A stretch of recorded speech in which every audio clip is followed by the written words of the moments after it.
El 20 de mayo, el PMC Wagner obligó a las tropas ucranianas a abandonar la última posición que les quedaba dentro de los límites de la ciudad de Bakhmut, lo que provocó el final nominal de la batalla más grande del siglo XXI, hasta ahora.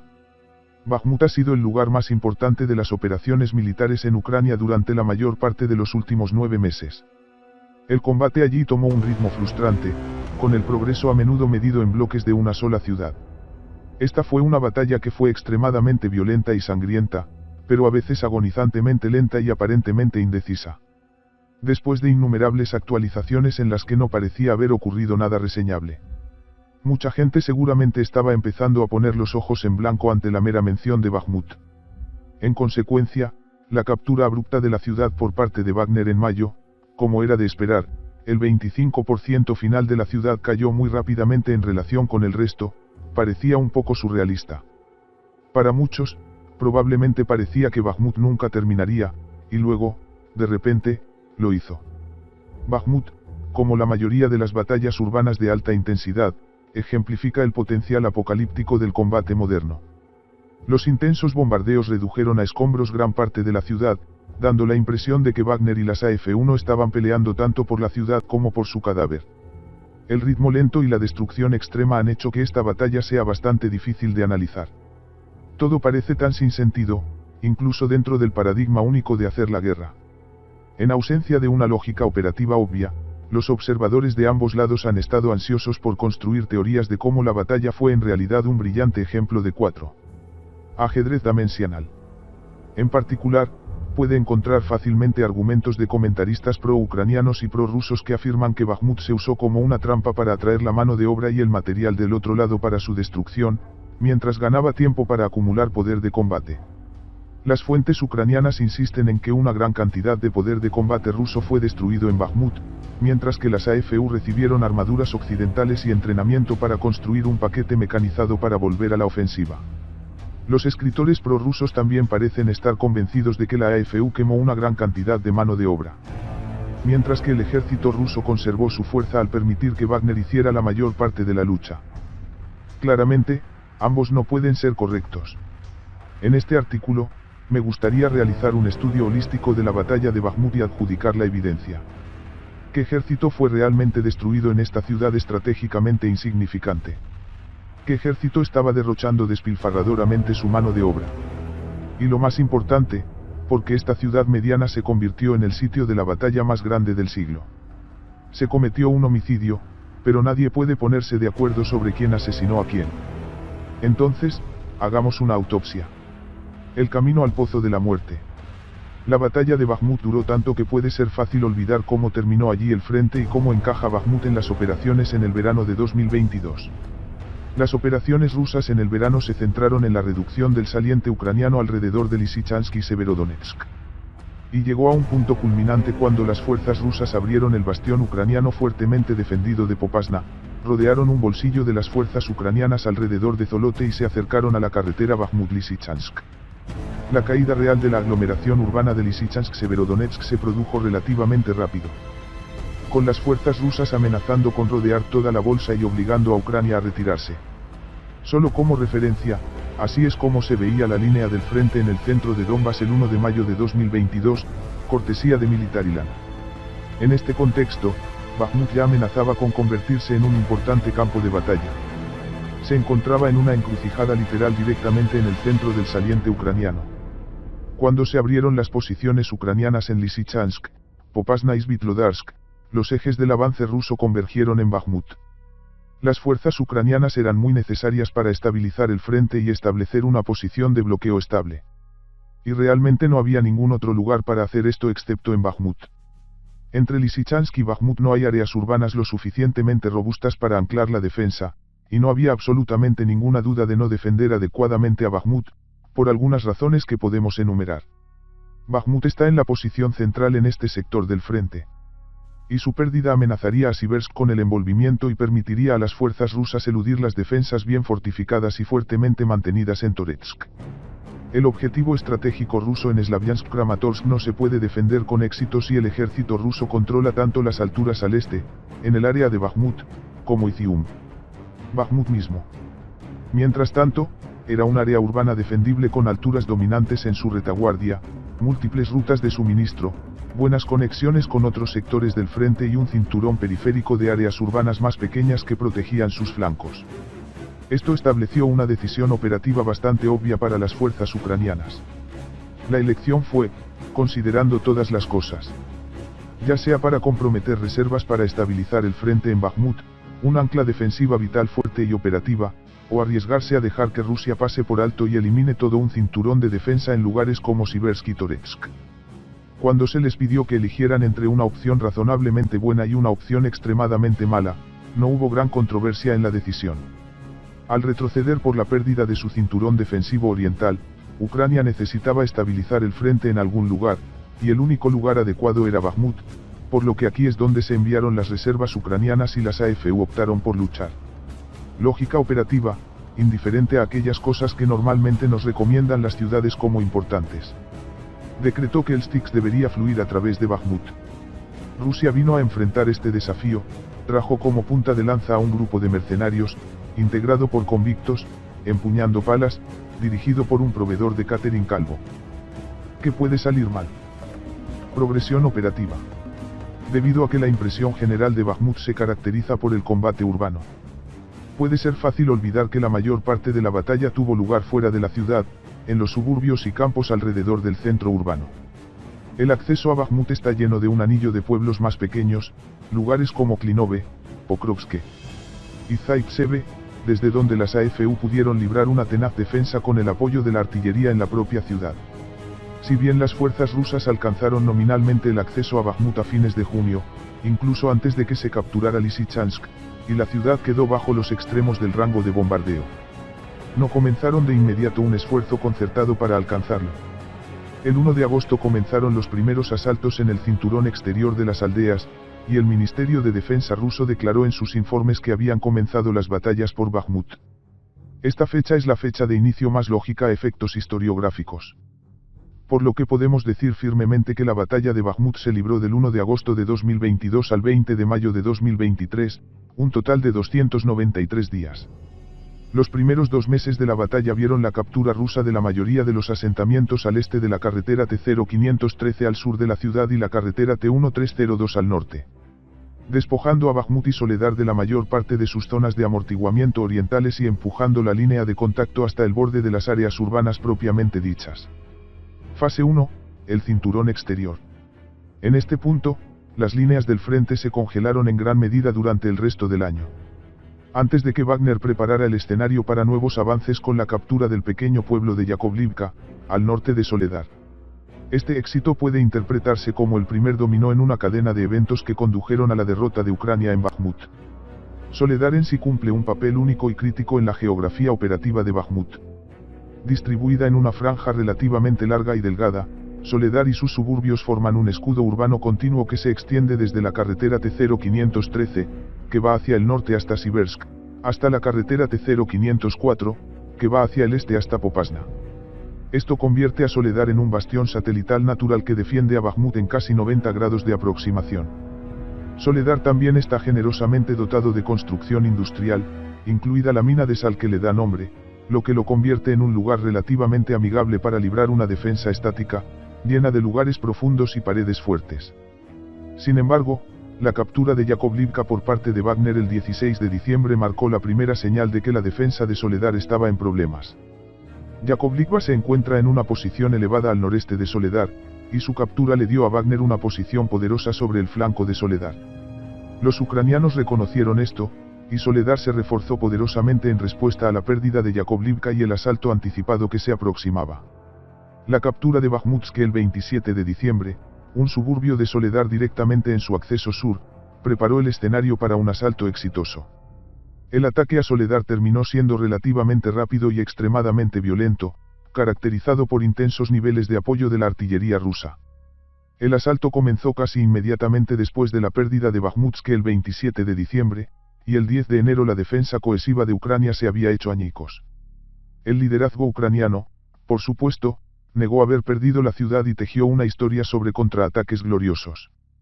Pero incluso el Instituto para el Estudio de la Guerra, un brazo de propaganda del Departamento de Estado de E.U., admitió más tarde que Rusia había capturado Soledar el 11 de enero. La pérdida de Soledar, en combinación con la captura a principios de enero de Klishchiivka al sur, puso a Wagner en condiciones de comenzar un envolvimiento parcial de Bakhmut. Fase 2, despejar los flancos. Fue en este punto que la discusión cambió hacia un posible cerco ruso de Bakhmut. Sin duda, las alas rusas se expandieron rápidamente alrededor de la ciudad, colocándola en una bolsa de fuego, pero nunca hubo un esfuerzo concertado para rodear la ciudad como es debido. El avance ruso disminuyó al acercarse a Ivanivsk en el sur y sobre la vital autopista M03 en el norte. Un cerco genuino probablemente nunca estuvo en las cartas, principalmente debido a la complicación de Chasiv-Yar, un bastión fuertemente defendido en la retaguardia. Para rodear completamente a Bakhmut, las fuerzas rusas se habrían visto obligadas a elegir entre dos opciones difíciles, o bloquear el camino de Chasiv-Yar a Bakhmut, o abrir el cerco lo suficientemente amplio como para llevar a Chasiv-Yar al bolsillo también. Cualquiera de las opciones habría complicado enormemente la operación, por lo que Bakhmut nunca estuvo realmente rodeado. Lo que los rusos lograron, sin embargo, fue establecer una posición dominante en los flancos, lo que generó tres ventajas significativas. Primero, pudieron disparar directamente contra las líneas de suministro restantes de Bakhmut. En segundo lugar, pudieron golpear a Bakhmut con un intenso fuego de artillería de una variedad de hachas. Tercero, y quizás lo más importante, pudieron asaltar el centro urbano de Bakhmut desde tres direcciones diferentes. Esto, al final, aceleró enormemente la caída de la ciudad. Para abril, estaba claro que el enfoque había pasado de expandir el envolvimiento en los flancos a atacar al propio Bakhmut. Y se informó que las unidades regulares rusas habían tomado la custodia de los flancos para que Wagner pudiera despejar la ciudad. Fase 3, ensanchar las alas. Los combates a lo largo de abril y principios de mayo finalmente se trasladaron a la lucha en el centro urbano. Las unidades de las AFU en la ciudad finalmente resultaron incapaces de detener el avance de Wagner. En gran parte debido a la estrecha coordinación de los fuegos rusos y los estrechos confines de la defensa ucraniana, con Wagner avanzando hacia la ciudad desde tres ejes, las cuadrículas de disparo de la artillería rusa se volvieron muy estrechas y la defensa estática de la AFU, aunque valientemente disputada, fue derribada lentamente. A principios de mayo, estaba claro que la ciudad caería pronto, con las AFU aferrándose desesperadamente al borde occidental de la ciudad. Sin embargo, la atención pronto se centró en un contraataque ucraniano en los flancos. Esto se convirtió en un ejemplo bastante clásico de eventos sobre el terreno superados por la narración. Habían circulado rumores de un inminente contraataque ucraniano durante bastante tiempo, adelantados por fuentes tanto ucranianas como rusas. Los canales ucranianos se basaron en la idea de que el general Oleksandr Syrskyi, comandante de las fuerzas terrestres de AFU, había tramado un plan para atraer a los rusos a Bakhmut antes de lanzar un contraataque por las bandas. Esta idea aparentemente fue corroborada por las frenéticas advertencias del jefe de Wagner, Yevgeny Prigozhin, de que los ucranianos habían reunido enormes fuerzas en las áreas traseras detrás de Bakhmut que se desatarían para contracerrar la ciudad. En cualquier caso, los meses de primavera iban y venían sin ningún sorprendente contraataque de las AFU. Y se culpó a todo tipo de escasez de materiales y retrasos climáticos. Luego, el 15 de mayo, todo pareció desatarse. Las AFU finalmente atacaron y Prigozhin gritó que la situación en los flancos se acercaba al peor de los casos. De hecho, lo que sucedió fue bastante anticlimático. La AFU trajo una gran agrupación de unidades para jugar, incluyendo varias de sus mejores y más veteranas formaciones. Estos incluyeron unidades de la Brigada 56, la 57 Brigada Mecanizada, la 67 Brigada Mecanizada, la 92 Brigada Mecanizada, la Tercera Brigada de Asalto, Azov, la 80ª Brigada de Asalto Aéreo, la 5ª Brigada de Asalto. Este considerable paquete de ataque atacó a un puñado de mediocres brigadas rusas de fusileros motorizados, logró un poco de éxito inicial y culminó con grandes pérdidas. A pesar de la afirmación de Prigozhin de que los regulares rusos abandonaron sus puestos y dejaron las alas rusas indefensas, más tarde supimos que estas fuerzas, incluidas las unidades de fusileros motorizados movilizados, defendieron obstinadamente sus posiciones y solo se retiraron bajo órdenes superiores. Estas retiradas, distancias de unos pocos cientos de metros como máximo, llevaron a la línea defensiva rusa a posiciones fuertemente defendidas a lo largo de una serie de canales y embalses, que las AFU no pudieron atravesar. Ahora, Esto no quiere decir que Rusia no sufriera pérdidas al defenderse de un tenaz ataque ucraniano. La Cuarta Brigada de Fusileros Motorizados, que fue en gran parte responsable de la exitosa defensa en las afueras de Klishchiivka, fue destrozada, su comandante murió y tuvo que ser rotado rápidamente. Sin embargo, el potencial ofensivo del paquete de asalto ucraniano se agotó y no ha habido intentos de seguimiento en las últimas 2 semanas. El acto final, el contraataque de Ucrania. Al final, el cacareado plan de Sirski parecía bastante tonto.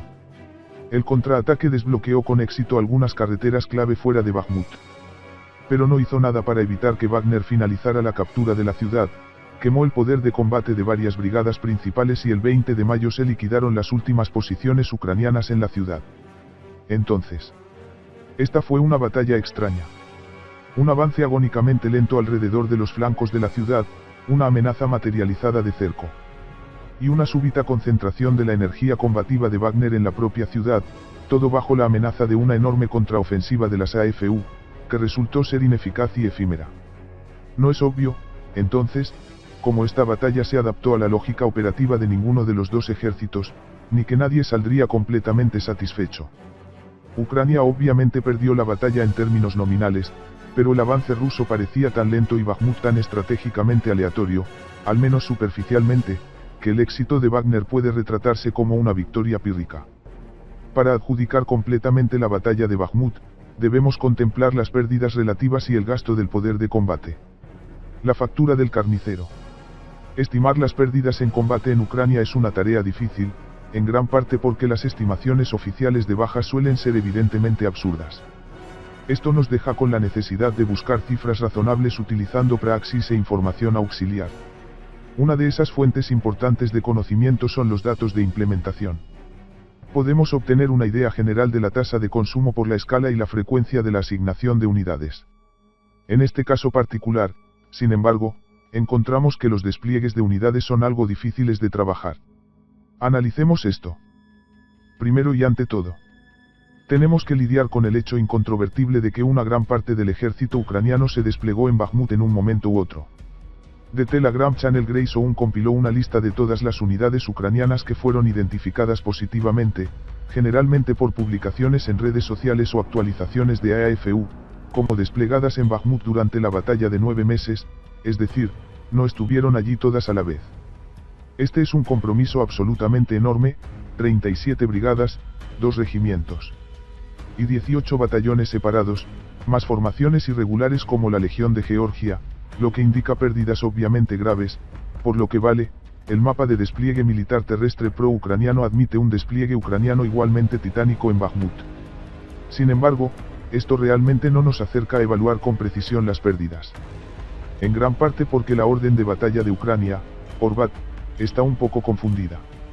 Ucrania frecuentemente reparte unidades por debajo del nivel de brigada, por ejemplo, sus brigadas de artillería nunca se despliegan como tales, y tienen la mala costumbre de canibalizar unidades. Haciendo algunas matemáticas extremadamente toscas en la parte posterior del sobre. Una mínima eliminación de solo las 37 brigadas podría haber empujado fácilmente a Ucrania más allá de las 25,000 bajas, pero aquí hay todo tipo de suposiciones inestables. Primero, esto supone que Ucrania retira sus brigadas cuando alcanzan niveles de pérdidas ineficaces en combate, 15% sería un número de marcador de posición aquí, lo cual no es necesariamente cierto. Existe un precedente de que las AFU dejan tropas en el lugar para morir, especialmente de unidades de menor calidad como defensa territorial. De hecho, un voluntario australiano afirmó que la Brigada Mecanizada 24 sufrió un 80% de bajas en Bakhmut. Por lo tanto, es posible que muchas de estas brigadas fueran masticadas más allá de los niveles de ineficacia de la tarea, es decir, no se rotaron correctamente, sino que fueron destruidas por completo. Un artículo reciente en el New Yorker, por ejemplo, entrevistó a los sobrevivientes de un batallón que fue aniquilado casi por completo. En otro caso, un coronel retirado de la infantería de marina dijo que las unidades en la línea del frente suelen sufrir un 70% de bajas. Podemos decir algunas cosas con certeza. Primero, que Ucrania tenía una tasa de consumo extremadamente alta que la obligó a comprometer casi un tercio de su orbat total. En segundo lugar, sabemos que al menos algunas de estas formaciones quedaron en el frente hasta que fueron destruidas. Finalmente, podemos decir definitivamente que los relatos pro-ucranianos son incorrectos, o tal vez mienten, cuando dicen que la defensa en Bakhmut se llevó a cabo para ganar tiempo para que Ucrania se fortaleciera en la retaguardia.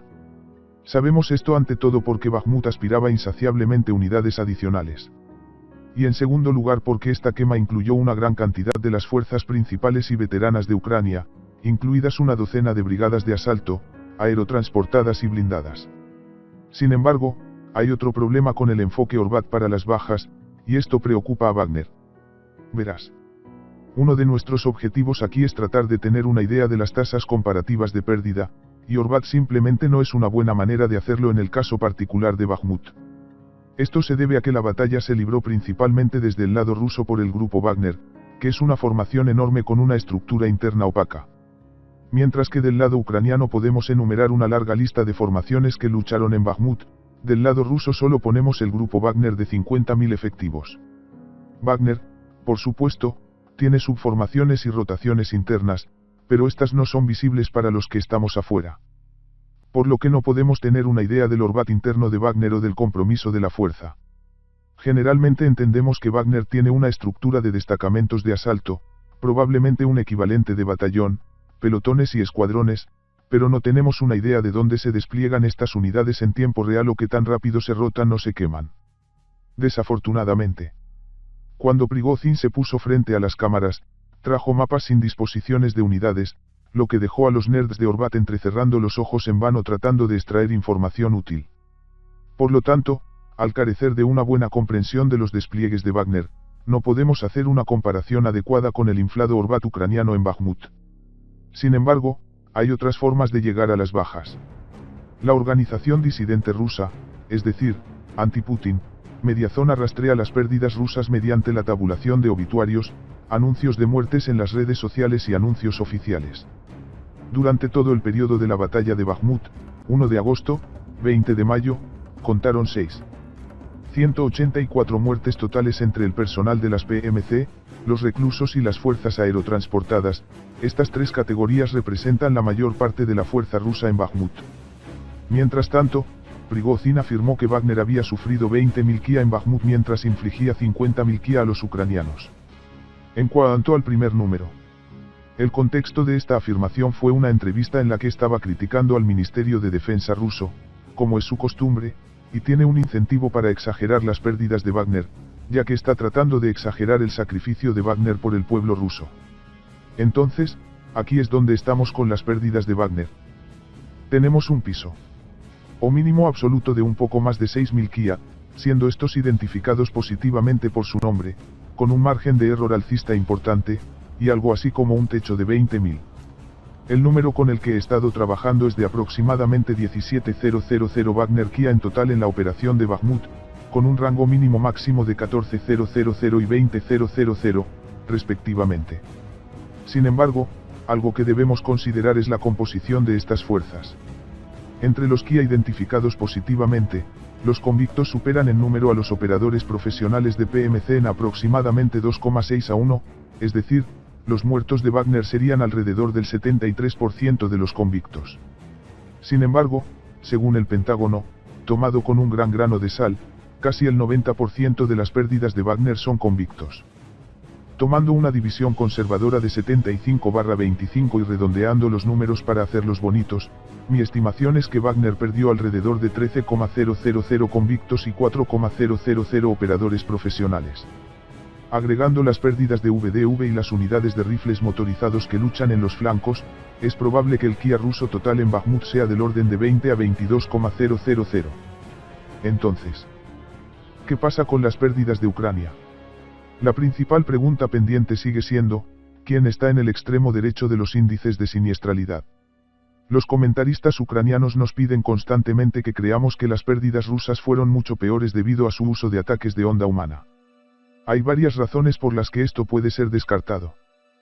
Primero, tenemos que reconocer que después de 9 meses de combate aún no hemos visto un solo vídeo que muestre una de estas supuestas oleadas humanas, es decir, convictos de Wagner atacando en una formación masiva.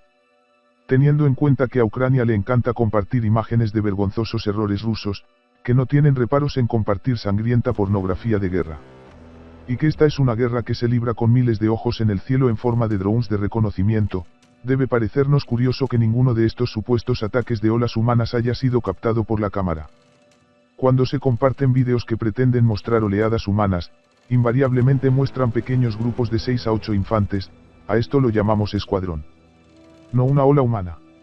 Sin embargo, la ausencia de evidencia no es evidencia de ausencia. Dicho esto, la narrativa de la ola humana se ha contradicho en múltiples ocasiones. Solo para empezar. El propio general Sirski contradijo la narrativa de la ola humana y dijo que la metodología de Wagner es empujar pequeños grupos de asalto hacia adelante bajo una intensa cobertura de artillería. Los testigos del frente están de acuerdo. Un veterano del ejército australiano que se ofrece como voluntario en Ucrania dio una entrevista muy interesante en la que minimizó las bajas de Wagner y, en cambio, enfatizó que Ucrania está teniendo demasiadas bajas, luego agrega que la Brigada 24 sufrió un 80% de bajas en Bakhmut. También señala que Wagner favorece los grupos de infiltración y las unidades pequeñas. El verdadero opuesto de las olas humanas masivas. Encontré que este artículo del Wall Street Journal es muy emblemático del tema de las ondas humanas. Contiene el reclamo obligatorio de las tácticas de oleadas humanas. El enemigo no presta atención a las enormes pérdidas de su personal y continúa el asalto activo. Los accesos a nuestras posiciones simplemente están llenos de los cuerpos de los soldados muertos del adversario. Esta descripción, sin embargo, proviene del aparato burocrático del Ministerio de Defensa. ¿Qué pasa con la gente en el suelo? Un oficial ucraniano en el frente dice, hasta ahora, el tipo de cambio de intercambiar nuestras vidas por las de ellos favorece a los rusos. Si esto continúa así, podríamos quedarnos sin nada. En última instancia, es difícil creer que la tasa de muertes favorezca a Ucrania por la sencilla razón de que los rusos han disfrutado de una tremenda ventaja en potencia de fuego. Los soldados ucranianos hablan libremente sobre la enorme superioridad de Rusia en artillería. Y en un momento se sugirió que la AFU fue superada en armas por 10-1. Los sujetos de la entrevista del New Yorker afirmaron que la sección de morteros de su batallón tenía una ración de solo 5 proyectiles por día. La enorme ventaja rusa en artillería y armamento de enfrentamiento sugiere la suposición a priori de que las AFU sufrirían terribles bajas y, de hecho, eso es lo que escuchamos de innumerables fuentes en el frente. Luego, por supuesto, estaba la impactante afirmación de febrero de un exmarine estadounidense en Bakhmut de que la esperanza de vida en la línea del frente era de apenas 4 horas. Todo esto es realmente secundario al punto más grande. El enorme inventario de unidades AFU que se batieron a través de Bakhmut incluía algo del orden de 160.000 efectivos en total. Tomando tasas de pérdida de entre 25 y 30%, aproximadamente a la par con la tasa de quema de Wagner, está claro que las pérdidas de Ucrania fueron extremas. Creo que las pérdidas irrecuperables totales para Ucrania en Bakhmut fueron aproximadamente 45,000, con un margen de error de /7000. Entonces, mis estimaciones de trabajo actuales para las pérdidas en la batalla de Bakhmut son unas 45,000 para Ucrania, 17,0000 para Wagner y 5,000 para otras fuerzas rusas. Pero tal vez incluso esto pierde el punto. Ucrania estaba perdiendo su ejército, Rusia estaba perdiendo su población carcelaria. Adjudicar la batalla de Bakhmut es relativamente fácil cuando uno mira qué unidades se pusieron sobre la mesa. Bakhmut quemó una enorme parte del inventario de la AFU, incluidas muchas de sus brigadas de asalto veteranas. Mientras que prácticamente ninguna de las fuerzas convencionales de Rusia resultó dañada, con la notable excepción de las brigadas de fusileros motorizados que derrotaron el contraataque ucraniano. Incluso el Pentágono ha admitido que la gran mayoría de las bajas rusas en Ucrania eran convictos. Ahora, todo esto es bastante cínico, nadie puede negarlo. Pero a partir del cálculo poco sentimental de la lógica estratégica, Rusia agitó su activo militar más desechable, dejando su orbat regular no solo completamente intacto, sino más grande que el año pasado. Mientras tanto, Ucrania se quedó prácticamente sin poder ofensivo autóctono. La única forma en que puede realizar operaciones ofensivas es con un paquete mecanizado construido desde cero por la OTAN. A pesar de todas las fanfarronadas de Ucrania, el compromiso de la fuerza en Bakhmut la dejó incapaz de emprender ninguna operación proactiva durante todo el invierno y la primavera. Su contraataque de múltiples brigadas en Bakhmut fracasó lamentablemente. Y dejó a sus partidarios agarrándose de un clavo ardiendo sobre una contraofensiva inminente para rodear a Wagner con un ejército de reserva que no existe. Incluso se redujo a enviar pequeñas columnas voladoras al Oblast de Belgorod para lanzar incursiones terroristas, solo para que las hicieran estallar. Descubriendo que la frontera rusa está, de hecho, repleta de fuerzas del ejército ruso muy intacto. Creo que, en última instancia, ninguno de los ejércitos anticipó que Bakhmut se convertiría en el punto focal de un combate de tan alta intensidad, pero la llegada de las reservas ucranianas creó una situación única. Rusia estaba comenzando un proceso de generación de fuerza importante, con la movilización comenzando en septiembre, y los alrededores de Bakhmut, estancados, de movimiento lento y similares a los de Verdún, ofrecían un buen lugar para que Wagner soportara la carga de combate mientras gran parte de las fuerzas rusas regulares se expandían. Y reacondicionamiento. Ucrania, mientras tanto, cayó en la falacia del costo irrecuperable y comenzó a creer en su propia propaganda sobre la fortaleza Bakhmut, y permitió que brigada tras brigada fuera absorbida, convirtiendo la ciudad y sus alrededores en una zona de muerte. Ahora que Bakhmut está perdido, o, como dijo Zelensky, existe solo en nuestros corazones, Ucrania se enfrenta a un punto muerto operativo. Después de todo, Bakhmut era un muy buen lugar para luchar contra una defensa estática. Si las AF-1 pueden mantenerlo, o incluso producir un intercambio de pérdidas favorable, puede realmente considerarse viable una estrategia de mantener cinturones fortificados estáticos. Mientras tanto, el fracaso del plan Sirsky y la derrota de Umulti.